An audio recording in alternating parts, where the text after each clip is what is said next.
Charge! And we're back for another Closers by Committee. Yeah, it kind of flashbacks to the old Oregon at Great American Ballpark. And got a little electric guitar in there, though, too. Yeah, it's bitchin'. That's put together by our commander, Rob, at the ASN Network. But so we're back to, we're going to dive right into it. We're right in the middle of the World Baseball Classic. In fact, they're playing the championship game right now. It's 1-0 Venezuela. More important, that's good. But more importantly than that, it is 5 days and 2 hours until our keepers and cuts are due. Right. That shit crept up on me. I was like, oh my God. Because I still don't know. I went through it the other day, and it's like, well, that's too much money. I'm taking on too much water. But there's a whole hell of a lot of talent there too. I've got like Juan Soto, Perdomo, James Wood. You want to know who I got you keeping? Yeah, go ahead and tell me who I'm keeping. I got you keeping 8 guys. Okay. Joey Bart, Geraldo Perdomo, James Wood, Miguel Amaya, Logan Webb, Kevin Ginkel, Nick Pivetta, and Chris Sale. Close. There's one big enchilada there, though, that's missing. Yeah. The right fielder of the New York Mets. You keeping Soto at 47? I think I am, yeah. It's hard to imagine him exceeding that number. I don't know, but there's not, there'll be a dearth of talent behind him. But it's just, I don't know.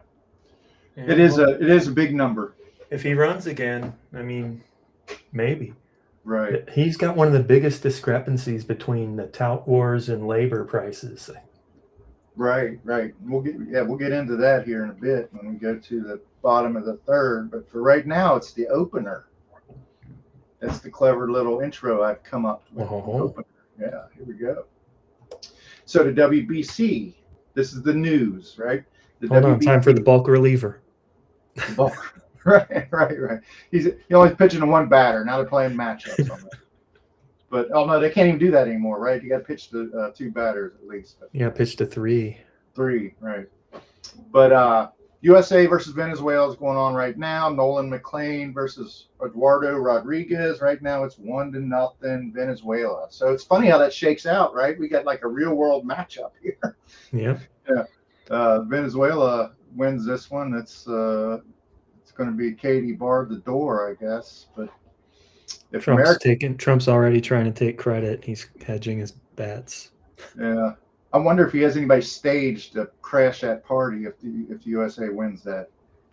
I hope not. That would be quite demoralizing. But Venezuela defeated Italy 4-2 to get into this game. Italy had upset the United States because Mark DeRosa made a huge misstep last week when he assumed that he did not need to win the 4th game of their the first round of the WBC. He set a bunch of guys and figured out in about the 7th inning that he needed to accumulate. There's a lot of rules with the tiebreakers. You're playing that short of a series. You got to have all these tiebreakers built into it and everything. He didn't account for any of that. And the United States did rally to score enough runs to qualify for some things, even if the rest of the tournament didn't shake out. But it was touch and go there. It was a pretty big guffaw. There were people that wanted to not only fire him from Team USA, but the MLB Network for that. I'm like, well, I might cut him some slack in his day job. Yeah, they need a baseball bullshitter. I mean, right. They don't have enough of them with Greg Amsinger, and he's the one guy that mouthed it roared from New York. No, he's gone. Chris. Yeah, Mad Dog. Gone? Mad Dog. Yeah. I didn't know he was gone. But he's over on ESPN now, right? Or he was. I don't know where he went after MLB. Yeah. Well, baseball wasn't his only gig.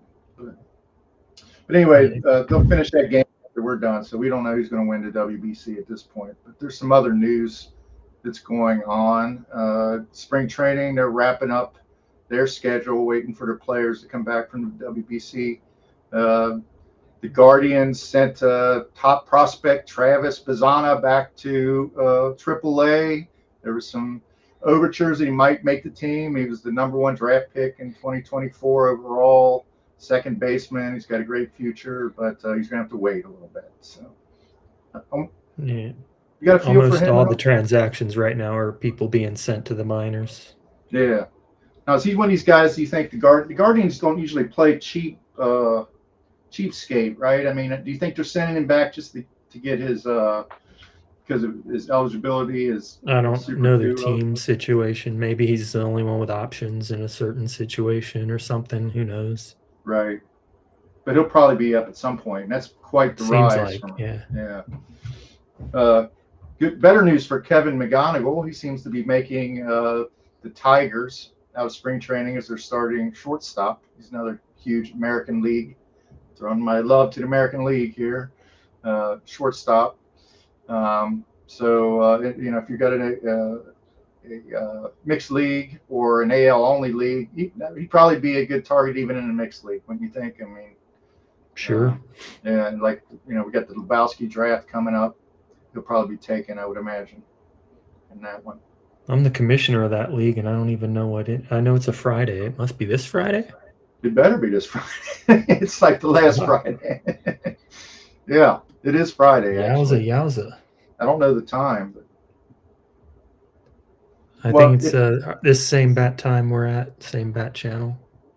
Well, have no fear. It'll auto draft for you if you're not there. Yeah. You probably don't want that. But, Jordan Lawler has probably made the Diamondbacks as their starting center fielder. They're going to shift Alec Thomas to left.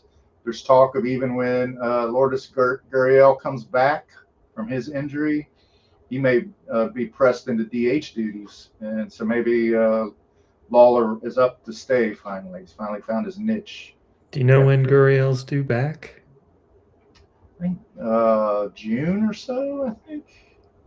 So he'll get quite an extended look before, he'll get a chance here. For the first time he's really gotten a chance. Talking about Lawler with the Diamondbacks. They've always, they've had Perdomo, they've had Gino Suarez that has kind of blocked his path. Another pretty good prospect, Jet Williams, has a very good future with the Brewers. He got sent back for a little more seasoning. I'd say he's probably the only thing standing between him and playing time is Ortiz,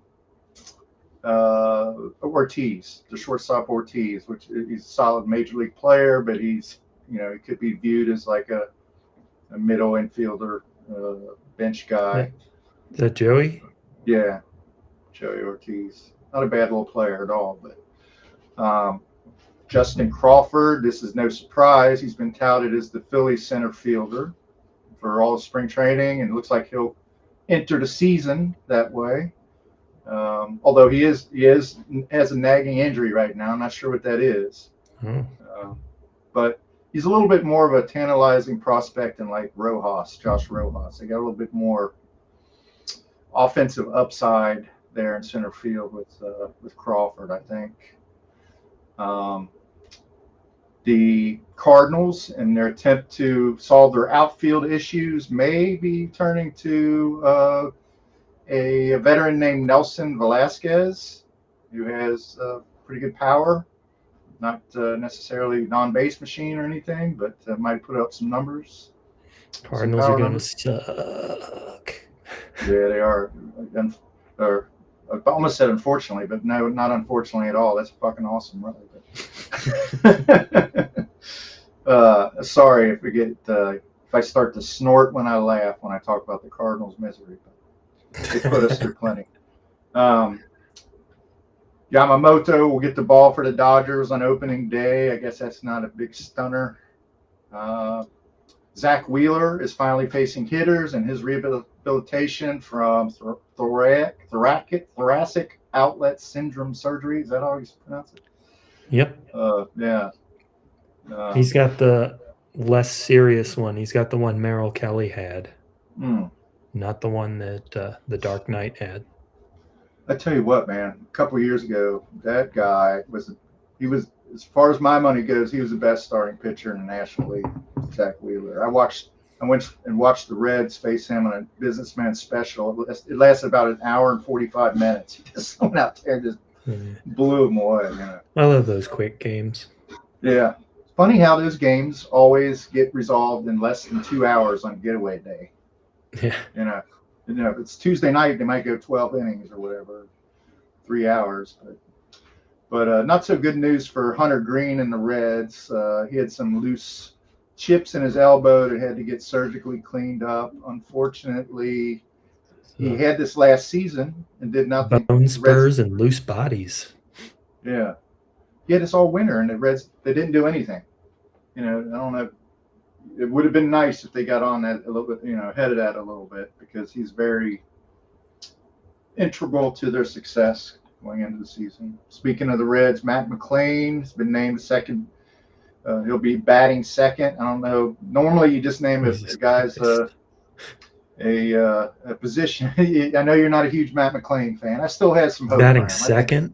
You put your best hitter at second, man. Yeah, well, he's tearing it up this spring. But yeah, I feel like you got to give him a little bit of a mulligan for last season, although it was an extended look. You know, it wasn't pretty. A season plus. Yeah. I see that these guys that had the hamate bone injury, they seem to be coming around as predicted. Jackson Holliday's about ready to resume hitting. Corbin Carroll's been playing. So they had that pegged, that those guys, that the hamate bone rash that beset the league early on seems to be finally resolving itself. Unfortunately, Chicago White Sox righty Matt Basil will have to have Tommy John surgery. Man, I make more notes than I really accounted for. But that's a big blow to the White Sox. That's right. I didn't pick a bullpen. You didn't? Okay. Well, we could talk about the two that I brought to the table. I think they're interesting. That's the reason I picked. I'm always like, that's the one problem we have. I ran out of interesting bullpens, unless you want to talk about like good bullpens. Yeah. I figured on one of these we would talk about all the bullpens that are basically settled. We say we're not going to talk about Dodgers. You know, we're not going to talk about the Mets. You know, we're not going to talk about any team. Well, I mean, the Braves are kind of interesting. They got a little bit of a drama there.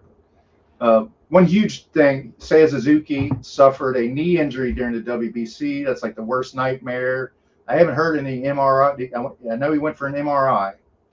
But the Cubs are kind of holding their breath because he's a very critical hitter in the middle of their lineup. I think Eno Saris was describing it. He said it looked like he hit his face in the dirt almost. Oh, wow. But that he kind of just banged his knee on the ground. And he thought it probably was just a bruise. Yeah. Well, that's a bad look to insult to injury, kind of. Yeah. It's a bad head first slide. So really, he was attempting a slide, and oh man, it ended up with almost face first slide. He tried to pull a Pete Rose and wound up pulling a Charlie Brown. Yeah, you got to lose the hat if you're going to do a Pete Rose. Yeah. Did you hear about this, Aaron? They're trying to, you know, we got the was it the ABS, the balls and strikes innovation that's coming to baseball, where you know you'll have an appeal for a strike call. That's coming this season. Well, another one that they're piloting is a check swing rule that will allow a pitcher, catcher, or batter to challenge an umpire's ruling on a check swing. And the bat tracking technology is similar to the ABS system in that it uses, I want to say radar, but I don't know if it's is it radar, RF? I don't know what the hell it is. But I thought it was a bunch of cameras. I don't know. Just cameras? I thought there were sensors. I don't know either. I don't know how it works. But the way I read it described is the point to determine is if the bat head ever achieves a 45-degree angle from the handle during an attempted check swing. In other words, I guess your hands are the axle or whatever, and if the So handle, if you don't break your wrists, it's not a swing. yeah, I think it's still the same rule if you don't break your wrist, but this is how they technically describe it. So we'll see. What if you don't break your wrist, but you just rotate your body? Yeah, good point. I don't know. I would think that would be a strike. Yeah, if it comes across the plate, Mhm. But Even if it doesn't. right. Do you feel like that these things, they're innovations? Baseball is constantly making itself more perfect, right? Trying to play the game more perfect. Do you ever feel like that's taking some of the piss out of the game? Not yet. Mm-hmm. So far, I like all the rule changes except the zombie runner in extra innings. Well, they continue to try to encourage base running. They're Mhm. talking about larger. I think the bases are already larger, but they're talking about a rule where they take second base and move it in about 9 inches towards the pitcher, so that it's not a perfect square diamond anymore. It's more of a diamond, in order to encourage more base stealing. So I it's don't like, know if they need to encourage any more base stealing than they already have. right. But do you ever get tired? I mean, do you ever like get nostalgic for seeing a manager come out and rip up his hat or kick dust on an umpire's shoes or anything? No, nobody does it like the old guys did. Earl Weaver and Billy Martin Mm-hmm. and Lou Piniella. Right, that's a good point. Um, well, that's pretty much all my baseball news. I don't Yeah. want to spend all our time in baseball news because we got some Is, good stuff to talk about here. is Aaron Boone on his way to career record for ejections for a manager, I think? Is he? Yeah. He's still doing it, huh? It's Still getting ejected. yeah, that's crazy because nobody else, everybody else is like all stoic and all the, like I said, all the piss has been taken out of the game. Managers are all analytical and everything. All the decisions are being made out of the front office anyway. But Mm-hmm. Aaron Boone still gets this.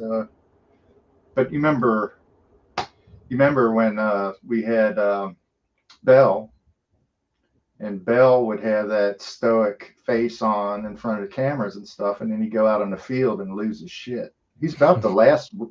He's about the last like real red ass manager that I can think of. Like there are no Earl Weavers or Lou Pinellas or anything like that anymore. No. But our friend Sean would be like, that's a good change. Get all the lunatics out of baseball. But, Yeah, but I think even he's a little nostalgic for the Lou Pinellas and Earl Weavers. yeah, there's nothing like that night when Pinella came and dug up first base, threw it down the line. It's classic. Yeah, picked it up again and threw it again down the line. And then there was the Rob Dibble fight in the locker room with Pinella. Right. You don't want to be treated like a man. And Lou got him in a headlock and was like, just like doing the Nolan Ryan on him, like Fuck yeah. Ryan. Yeah, that was awesome. Sweet Lou. Yeah, that was fun. Baseball was fun back then. It's not that it's not fun anymore, but it had a little bit of professional wrestling to it at one time. So, but here we are at the bottom of the third. Oh, WBC stuff still. Okay. I've heard about the Cal Raleigh, Randy Arozarena sort of, I guess Raleigh gets all stoic and won't acknowledge his teammates at the plate. Do you know anything about this story? I've heard about it, but it's so weird. I was like, what the hell? What's going on? I had no idea. Why would he diss his teammates like that? Yeah, it's something I guess that Team USA all agreed they'd do. Really? But it's yeah. Okay. Really? That's interesting. So Raleigh's obviously Team USA, Yeah. and Then I think somebody from Team Canada a few days later did sort of the same thing to see if he'd get the same treatment, and he did. Interesting. Oh, well, maybe there's something to that. Maybe there's some, dare I say, politics or something going behind the scenes or whatever. Or or maybe it's just, we're serious about winning this thing and we're playing for keeps or whatever. Give them the We're benefit serious of the about winning this thing. We're gonna rest some guys. doubt. Their manager kind of blew that all to hell, didn't he? He did. Yeah, that's funny. It's funny, but I mean, we've all okay. Yes, I've made mistakes at work. You make mistakes, and you feel like, well, all you can do is learn from it and do better. So I'm kind of in the camp of giving them a little bit of a break. But it's pretty funny when you think about it. Kind of bringing that element to it. Yeah, Boone's in second place with 46 ejections. The only one ahead of him, is Terry Francona with 54. Interesting. Wow.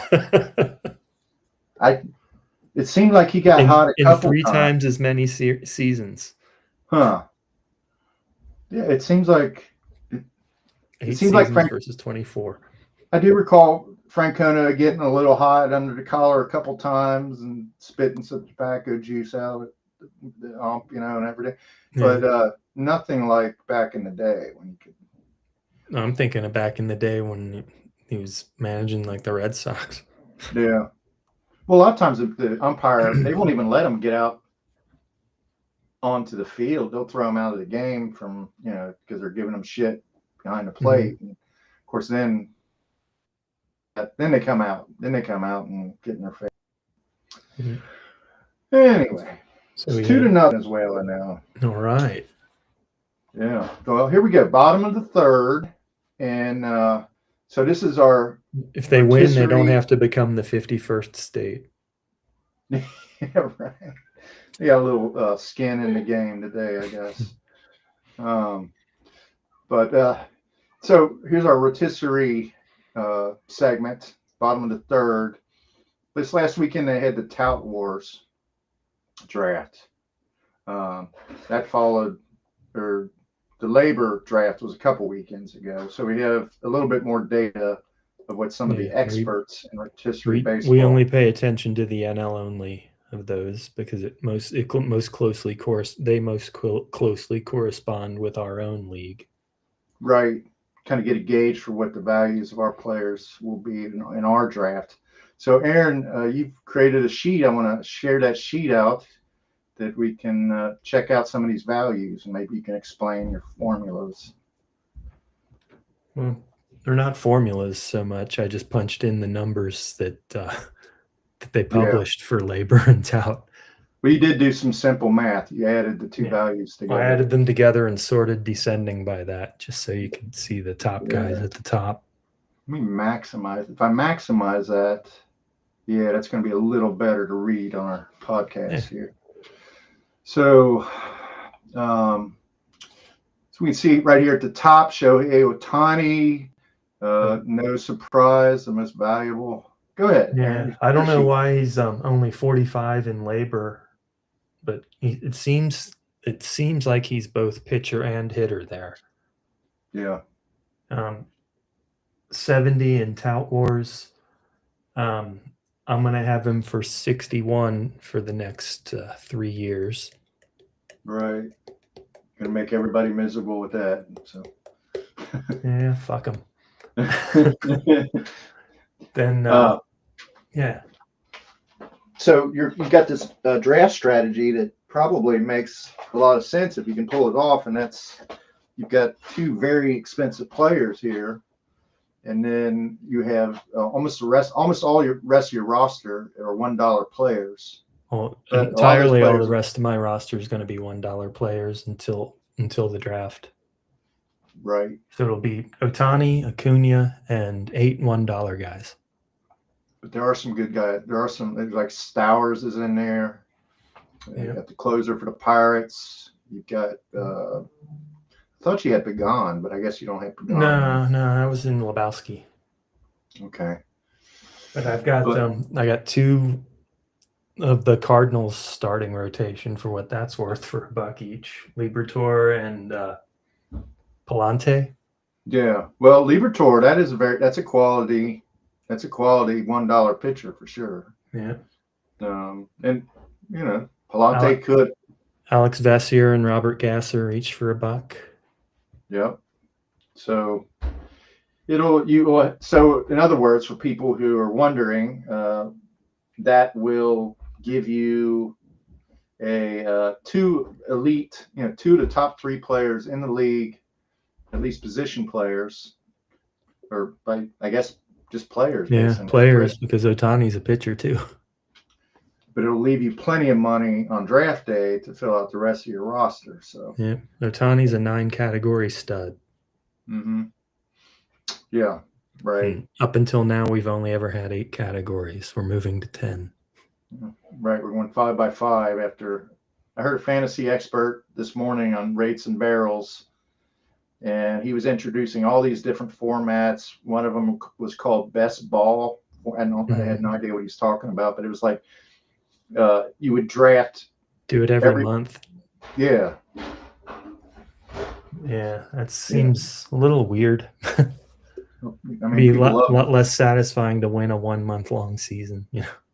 I think so, but they love drafting so much. Oh, I guess. maybe, it's you compile all the draft scores together. Yeah, that'd be interesting. Yeah. Dope. But so we got the aggregate score, or the aggregate sum of what these 2 expert drafts valued, but you might value one of these expert drafts over the other. Yeah, I'm not sure what I would. should have divided that by 2.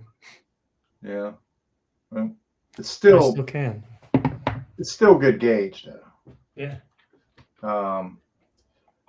The idea is this is the real cost in our league that these players are currently locked in at, and as you can see, for every bid in these expert league that's over what we have them for in our league, that's a value. That's a plus. That's a player you might want to keep.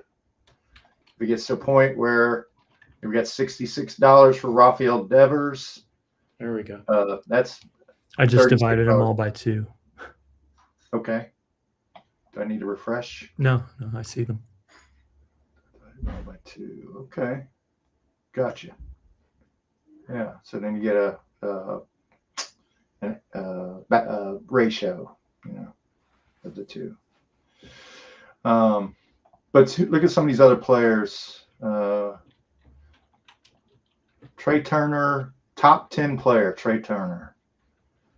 I have him for 42. I'm not keeping him. That's $12. I really like Trey Turner, but I have Geraldo Perdomo. He's not quite as good a player, but you could get him again for less than $42, probably. Well, maybe. There's some guys for $42. So much the better. That's going to soak up some of the money. It's a zero-sum game. A number of these players. We got James Wood down here.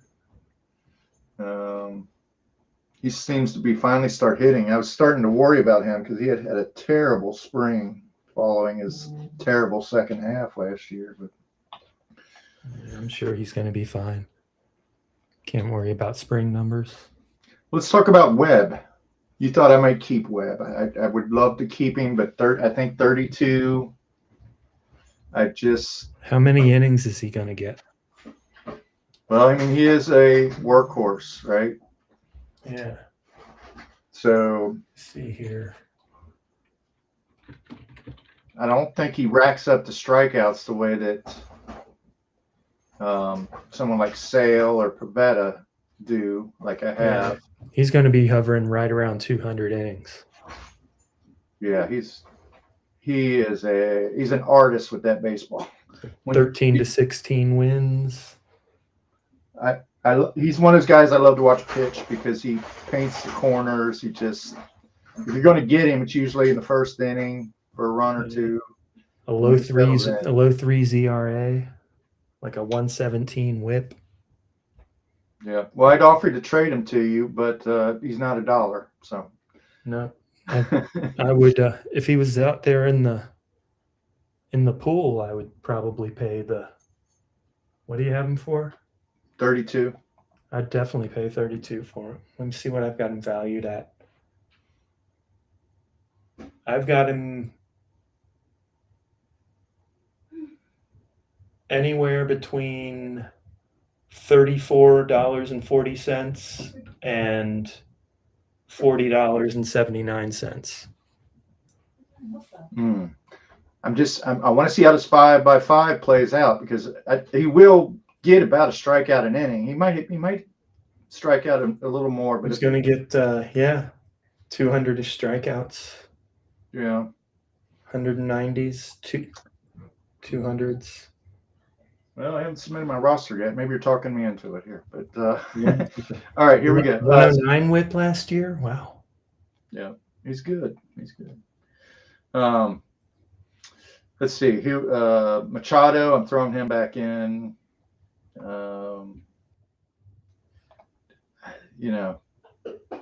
Closers in our league are going to get they're like, look at this, $39 for Durant. For the draft, how do you pronounce his first name? Did we lose it there? Are you talking about the reliever, Joan Duran or whatever? Yeah. Yeah, I don't know. Joan Duran. Yeah, I don't care. It's kind of like John, but the H and the O are reversed. Right. Well, for our viewers here, the ones that are zeroed out are guys. I'll find out. There's a baseball pronunciation guide out there. Okay. We'll Harry carry that thing. But like Austin Riley, for instance, he's a free agent. That's why he's at $0. He's definitely in the draft. Anybody at $0 means they're not currently being kept. Some of these guys that are being kept will be released before, after our cut down date on Sunday. And so after Sunday, we'll have a realistic idea of who is actually in the draft, and then we'll have 1 week to actually prepare for the draft. It's Joan Duran. Joan, okay. This is interesting. Marte at $16. I always like to see his value. I'm a fan. You're not so much of a fan. I know that. But not a believer. Not a believer, right? It's a better way to put it. I mean, I'm a Reds fan. I hope he does well. Yeah. But anyway, this is very helpful. He's got a good price too, $23. Oh, Sean's got him, of course. Who's that? Oh, I'm looking at the wrong Marte. I'm looking at Kittel. Well, I tell you what, our commissioner Sean, who started this league and I don't know how many championships he's won, but it's need more than two hands to count. More than anybody else, yeah.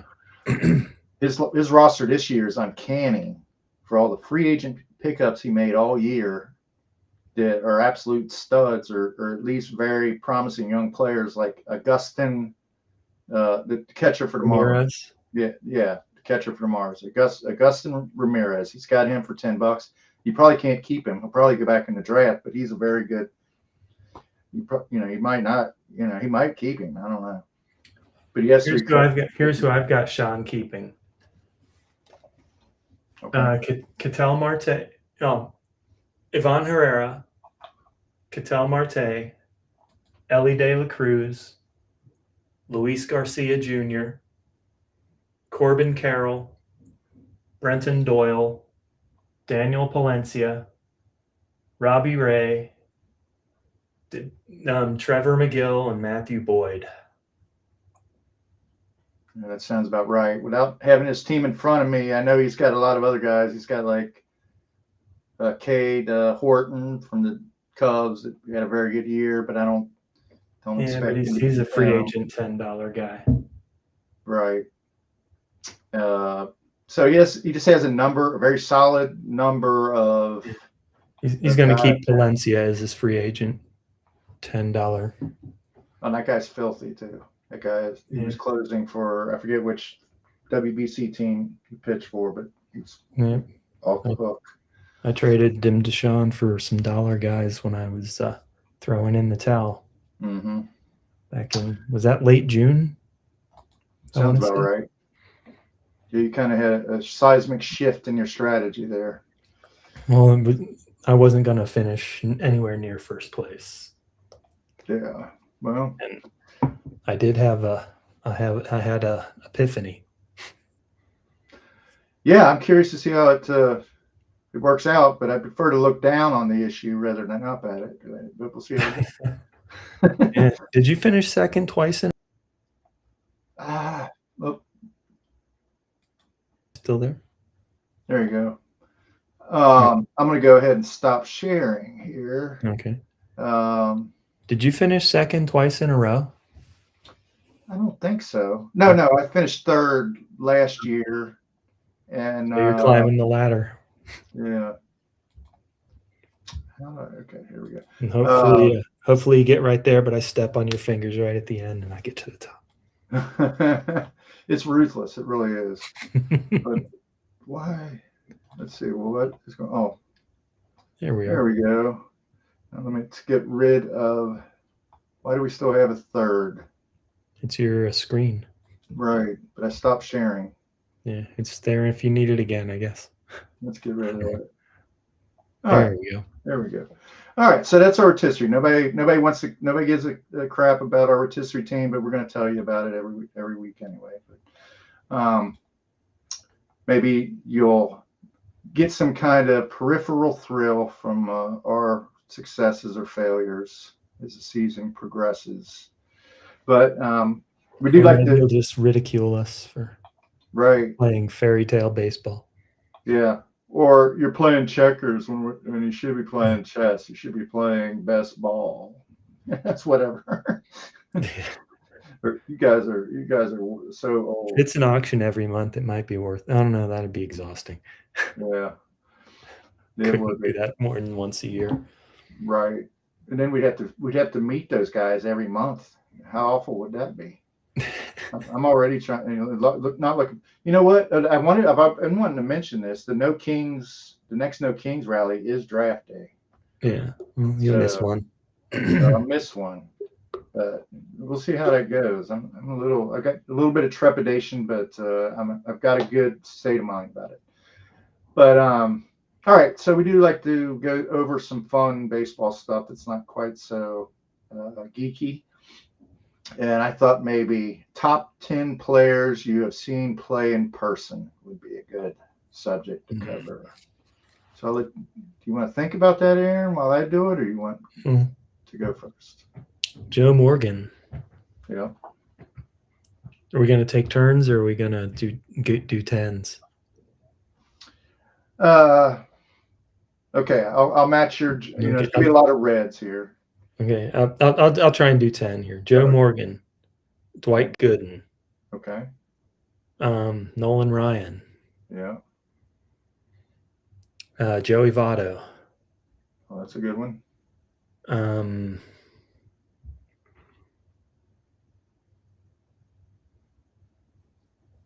Mike Schmidt. Oh, I don't have that on my list, but I should have. I've got a signed Mike Schmidt baseball. I was a huge fan. Dave Parker. What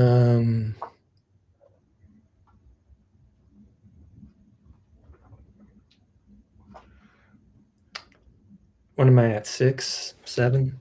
5. 5. Sorry. Tom Seaver. Yeah. Johnny Bench. Yeah. I want to steal all your reds. It's gonna make it harder on me. You've picked some that I've already checked off on, but that's 7. So you got 3 more. Ryan Sandberg. Yeah. Andre Dawson. Oh, that guy could hit, boy. That guy was out of his mind. I mean, I saw him play a softball game when he was 65, and he hit one out of Riverfront Stadium, a softball. Jesus Christ. It was a Pete Rose softball game. It was insane. What am I at? 8, 9? 9. Just one more? Yeah. Could be a closer. Spins the die. Yeah. Yeah.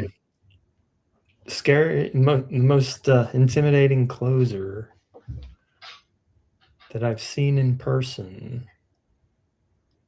It's probably Gagne. Eric Gagne. He had what was his streak? Like 80 something straight He was saves? roided to the fucking gills, man. Yeah, right. Right. He probably had He had like a notorious face off against Barry Bonds. mhm. And And did he strike him out? I don't even remember how it ended. that's like all when I think Barry Bonds, all I think of is line drives into the upper deck of Riverfront Stadium. It's I can't imagine him striking out against it's such a quiet, beautiful swing. I know he did, but I don't remember this exact No, it was a confrontation. 2-run home run to center field on a 2-2 fastball. Hmm. Yeah, but you're right though. Gagne. April 16th, 2004. Okay. So he's with the Giants by then? No, he was a Dodger. Bonds was a Giant. Yeah. Right. That's what I meant. Bonds, a Giant. Yeah. Into McCovey Cove. I think Gagne had a post-Dodger career, but it wasn't very. Gagne still got the save. No, did he? I had him, by the way. I did draft him. I did have him during that streak. So Yeah. So I don't feel bad about it, even though he's a juicer. All right, so my 10. I tried to avoid some of the ones that you picked, but I'm gonna go Lou Brock, Ichiro. I saw the Mariners play the Reds when Ichiro was there. Of course, Ken Never Griffey. saw Ichiro. Yeah, that was I remember thinking I better remember this because he had 2,000 hits in Japanese baseball already, and he was inching towards 3,000 when I saw him. I was like, that's a lot of fucking hits. Yeah.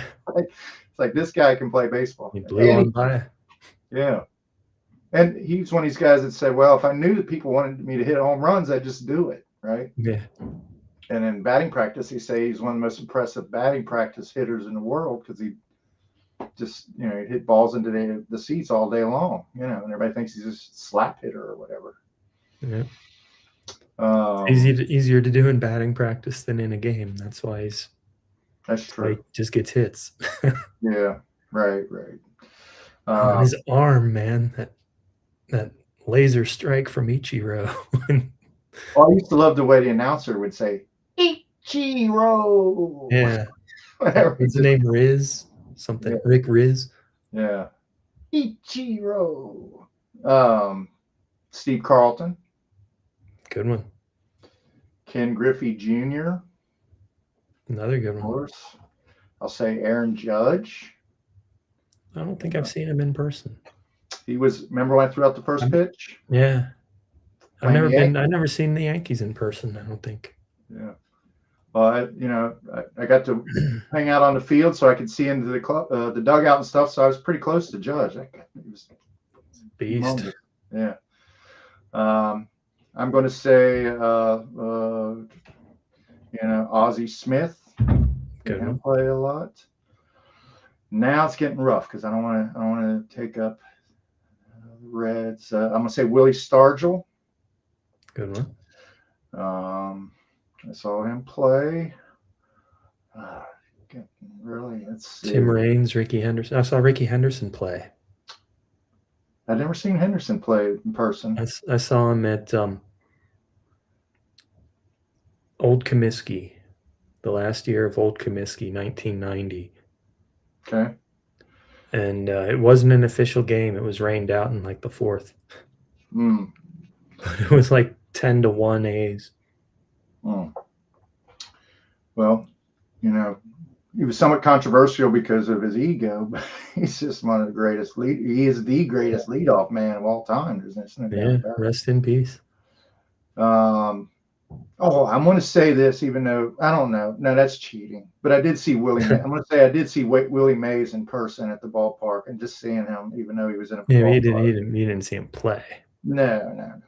But just to see him in a golf cart just kind of blew my mind. Yeah. riding around a golf cart. But I still got 3. I got 4 to go, or 3 to go here. So let's see.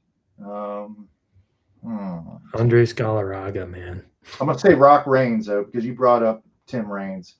I wouldn't put Galarraga in there. A very good player. Against the Reds, though, man, it seemed like he was a killer. Yeah, he was. But you know, I feel like I left so many games disappointed. Oh, Will Clark. Yeah, another Will Reds Clark. Killer.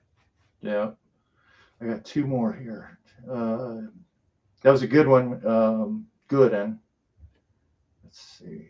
Some of these guys are the careers. Strawberry, Eric Davis. Yeah, I'm gonna take Eric Davis. Yeah. Barry Larkin. There you go, 10. Barry Larkin. My Reds saved me. I was sweating it out because I had Johnny Bench and I had Morgan. And did either of us say Pete Rose? No. Holy shit. Well, Pete Rose belongs on that list. I know, we got feelings about Pete. Yeah. He does. We skipped school to see him the day he came back. Right. And that was awesome. He hit that gapper against the Cubs, went around the bases, did the belly flop. He didn't, do his thoracic, he didn't blow out his knee like a Suzuki or whatever. He did it right. And that was one of my favorite moments. And so I always have fond memories of him. It's too bad the train wreck didn't turn out to be. Too bad that even before then he'd been statutorily raping. Exactly. But we didn't know. We didn't know. All right. So this is our final segment. We're entering the 9th inning now. And this is it's going to be our closers by committee, always be closing segment. A, B, C. A, always, B, C, closing. Always be closing. Always be closing.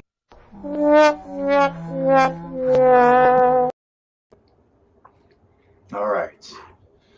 One of those Brad Lidge. It may have been. And you know what? Some of those, there's 3 clips there, and I don't think all 3 of them are closing situations, but it doesn't matter. I just like the reaction of the pitcher. Yeah. Threw down his glove. It just had that Brad Lidge feel to it. Yeah. Back when if you had Brad Lidge, they had to talk you down from the ledge at one point. He was an adventure. Talk you down from the Brad Ledge. Yeah. So I brought 2 interesting closer situations, and these are the types of situations that are going to come up all season long, and that's when a traditional closer, like both of these teams had guys that they acquired to be their closer and paying them like their closers, but they're unavailable because they're injured right now. So the bullpens are kind of in turmoil. And those, I'm going to start with the first team.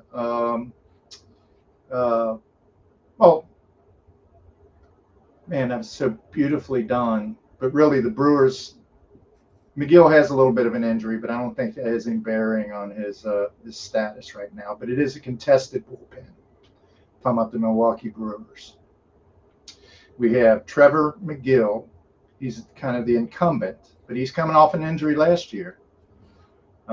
This guy is 6'8", throws gas, maxes out about 98, 99 miles per hour. His four-seam fastball, plus he's right on top of you because of his frame. He's got this devastating knuckle curve. The knuckle curve gets a 56.8 swing and miss rate, so it's a highly effective strikeout pitch. Sean has him, of course, for like $2 in our league. Mm-hmm.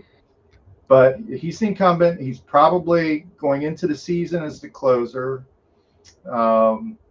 He has one minor issue, and that is that he gets great velocity on his fastball, but it's not necessarily unhittable.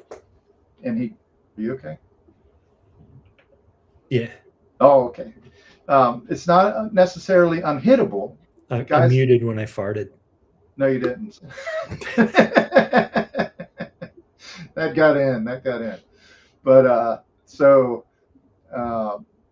unhittable, but he has trouble getting it over the plate as well. So sometimes he'll come in and struggle to get his fastball over the plate, and he needs that fastball. He needs to be able to establish that fastball in order to make his knuckle curve so effective. So if he says, if you have any issue with McGill, that might be it, you know. And the thing is, he's got somebody standing in line behind him who is more than capable of taking over that job, and that's Abner Uribe. Yeah. He closed the season with a 9-game scoreless streak. Yeah. Closed it against the Reds. Well, the Shutting Reds used to beat him occasionally, or beat that team occasionally, but not so much anymore. They get their asses kicked by the Brewers every year. But so he had a win, 3 saves, 2 holds, and a 0.56 whip. Okay. Is that during? Oh, it's during that streak. During that streak, right? I didn't think there were overall numbers, but his overall numbers were still good. Yeah, hopefully he'd have more than 3 saves and 2 holds and a win. Yeah. Well, his fastball can reach 100 miles per hour. Yeah. And his sinker, he throws a sinker that's 98 miles an hour. So it doesn't look that much different than his fastball, and it just dives at the feet of the hitter. I mean, you've got to commit to it because it's so coming in so hard. But he's really a really good. So they list them in most sites as co-closers at this point. I feel like McGill will probably have the job going into the season. But if he struggles at all with these issues with his fastball, like he has in the past, to any degree at all, it's going to be tempting to turn to Uribe at some point. Yeah. Closer Monkey has first in line, second in line, 2027 closer. So it's first and closer. Closer's McGill. First in line's Abner Uribe. Second in line's Jared Koenig. 2027 closers Abner Uribe. Yeah, I think people kind of look at it that way, and not that the Brewers might be in contention. Didn't last year trade Devin Williams before the deadline, even though they were in contention? Yeah, I think they did. So, there's that chance that they could deal from the top of the deck because they do have some pretty good guys past Uribe. They got Jared Koenig. Yeah. They might have too many rotation guys too. Could stick somebody in the bullpen.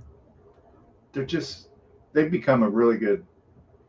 It's been for a while now. It's not a surprise. They're a really good organization, and they put together these parts of their teams that other teams try to piece together every winter and come up with a mess. Yeah. They've got a really good bullpen. They've got the same problem as the Reds, though. They can't do it in the postseason. Right. Yeah, that's true. But I think that they want McGill to do it because Uribe is a little bit more. At one point last year, I don't know if he finished this way, but he led all relievers in innings pitched. He finished with the 9-game scoreless streak. 9 innings and the job because McGill was unavailable. Yeah.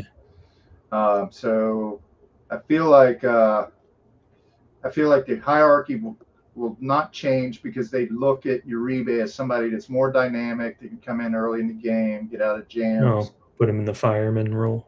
Yeah. Yeah. Plus, you want to pump up McGill's stats if you're going to deal him at the deadline. Right. So I feel like that, the other guys, I don't think anybody else is really a threat to do that unless there's a catastrophe, and but those 2 guys are left out in the cold. So we can talk about the Astros here a little bit. They're both righties, right? Or is Abner Uribe a lefty? No, they're both righties. Okay. So it says matchup-based bullpen for this one. Well, maybe the splits favor one of them over against lefties versus the other or something. But the Houston Astros, We got Joe Espada as their manager. They have Josh Hader, who has the what do they call it? The Scarlet. They don't call it the Scarlet Letter, do they? Whatever. He's the anointed. Is he an adulterer? Well, he may be. He's got kind of so he gets that letter A then. Yeah, the big red A. But he's a closer, right? He's like that. That's what he writes on his checks. That's how he has his maid service and now talk to him. But he is a closer, so that's what they hired him to do. He's an injured closer, though. He's an injured closer, exactly. That's what I'm getting at. So the job is kind of wide open right now. Not wide open. It's really fallen to Brian Abreu, who will close in Hader's place. And this guy is like an elite setup man. 2-pitch pitcher, 97-mile-per-hour fastball and a slider. He'll be fine. He'll do fine in the role, I think. But I don't think Hader will lose the job so long as he comes back from this thoracic surgery healthy. So I wouldn't break the bank on Abreu. I don't know what. It all depends on the salary structure of your league, but if the strikeouts will be there with Abreu, even if he doesn't get the saves. If you get for holds, it'll be there. I have no idea. I could only speculate what a good price would be on, like a mixed league for Abreu, but it'd be one of the best relievers out there on the board in an American League. Yeah, and the guy behind him, Brian King, had a 10-game scoreless streak last September. Oh wow! Well, they got a weird setup with a slightly lower WHIP than whoever we were just talking about, Abner Uribe. Yeah. Well, they got a very weird setup, in that they've got not only Hader, but like Brian King, Bennett Souza, and Steve Okert. They're all lefties too. They got lefties out the wazoo. There are teams that don't have any lefties or one lefty. So, but I'm sure the splits on some of those guys are really good against right-handed hitters. So I think that it's Hader's job so long as he's healthy. Abreu's going to be valuable no matter what. He'll probably pick up some saves if they rest Hader when he comes back occasionally. So they arrest Hader? Yeah, for his indiscretions from back when he was in high school, I guess, and left all that shit on his Twitter. You're under arrest. All right. Well, damn. We always fill an hour, it seems like. Any parting thoughts, Aaron? No, I was just curious how long Hader's going to be out. What's his injury? He's the one who has the thoracic or whatever. Hader's got thoracic outlet syndrome too. Yeah, I think so. Hader. Why is he not showing up? Oh. Nothing like having our. There he is. Yeah. Biceps inflammation. Oh, biceps inflammation. You're right. That's it. Now you're our medical advisor. That's your new segment, is the medical report. So all right. I don't know what that. He injured it last month. I don't see any. Probably throwing a baseball, I imagine. Yeah. Could be nothing. Yep. All right, Aaron. It's been a pleasure. All right. Cheers. All right. You have a good night now. See you. Good luck with your cuts and keepers. You too.